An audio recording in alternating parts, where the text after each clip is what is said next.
Bonjour à tous et bienvenue sur la chaîne Turbotronic. Aujourd'hui, je vous présente le localisateur de câble KT700 de chez Q-Tech. Il est livré dans une pochette permettant le rangement des appareils et des accessoires. Voici l'émetteur et le récepteur, les cordons pointe de touche avec les pinces croco et un piquet pour permettre de réaliser une terre nécessaire à la bonne marche de l'appareil. Avant toute chose, je vous invite fortement à lire le manuel livré avec, car il regorge d'informations et de schémas utiles pour vos recherches et dépannages. On va commencer par l'émetteur et voir ses différentes fonctions. Tout d'abord, il faut l'allumer avec le bouton marche-arrêt. Ce premier bouton vous permet de désactiver les bips de touche. Le deuxième vous permet d'éclairer les LED pour l'utiliser en lampe de poche. Ensuite, en appuyant sur Level, on va pouvoir régler la puissance de l'émetteur. Et au départ, il faut toujours le mettre à fond, comme cela. Et bien penser à rappuyer sur Level pour valider. Ensuite, en restant appuyé sur le bouton Code Cell 2 secondes, on va pouvoir modifier le codage de l'émetteur dans le cas où vous utiliserez plusieurs émetteurs. Pensez à appuyer sur le bouton Code Cell pour valider. Une fois la programmation terminée, appuyez sur le bouton Start pour commencer à émettre la fréquence et faire votre recherche. Pour le récepteur, il faut bien sûr l'allumer et il se met tout de suite en mode automatique. Il est donc déjà opérationnel. Ce premier bouton va vous permettre d'éclairer l'écran et en restant appuyé une seconde de désactiver la sonnerie. Ensuite, celui-ci va vous permettre d'éclairer les trois petites LED en guise de lampe de poche. Le troisième bouton va servir à identifier une tension électrique. Ensuite, le bouton en bas à gauche va vous permettre d'utiliser le récepteur en mode manuel de telle manière à jouer sur la sensibilité de celui-ci pour affiner la recherche.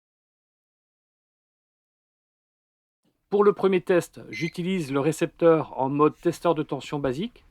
Pour cela, appuyez sur le bouton UAC, approchez-vous d'une source de tension comprise entre 12 et 220 volts.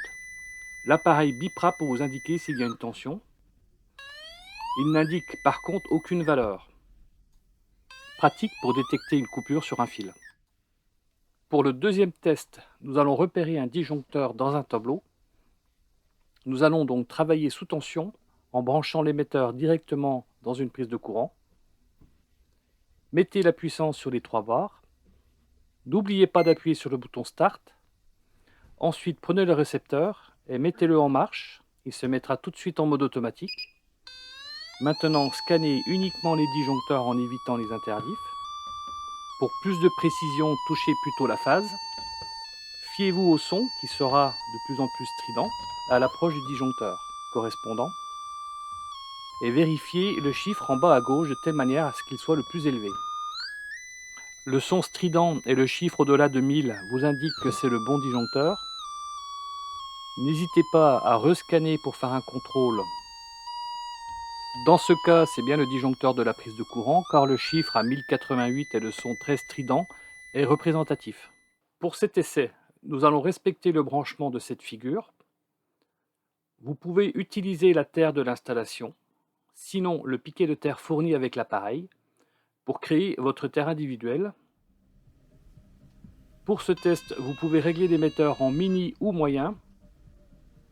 Ensuite, en longeant l'appareil contre le fil, nous avons bien la détection de la fréquence jusqu'à la coupure, et après la coupure, plus aucun son.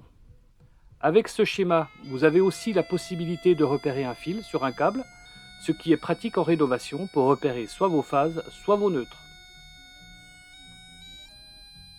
Le fait de mettre à la terre les deux fils à côté de la phase que vous voulez trouver vous permet d'avoir une meilleure amplitude du signal. Avec cet appareil, vous allez pouvoir localiser et tracer vos fils et câbles. Il est aussi possible de repérer une gaine ICT bouchée. Pour cela, je vous propose une petite astuce avec un câble RO2V. Voici le raccordement de l'émetteur. Il suffira de raccorder les deux fils entre eux pour amplifier le signal et permettre de retrouver la gaine plus facilement. Une fois ponté, enfilez le câble dans la gaine jusqu'à l'obturation. et vous pourrez la tracer à travers un mur très facilement. Fiez-vous au son qui devient de plus en plus strident, mais aussi au numéro en bas à gauche qui augmentera. A bientôt pour une nouvelle vidéo, et pensez à vous abonner.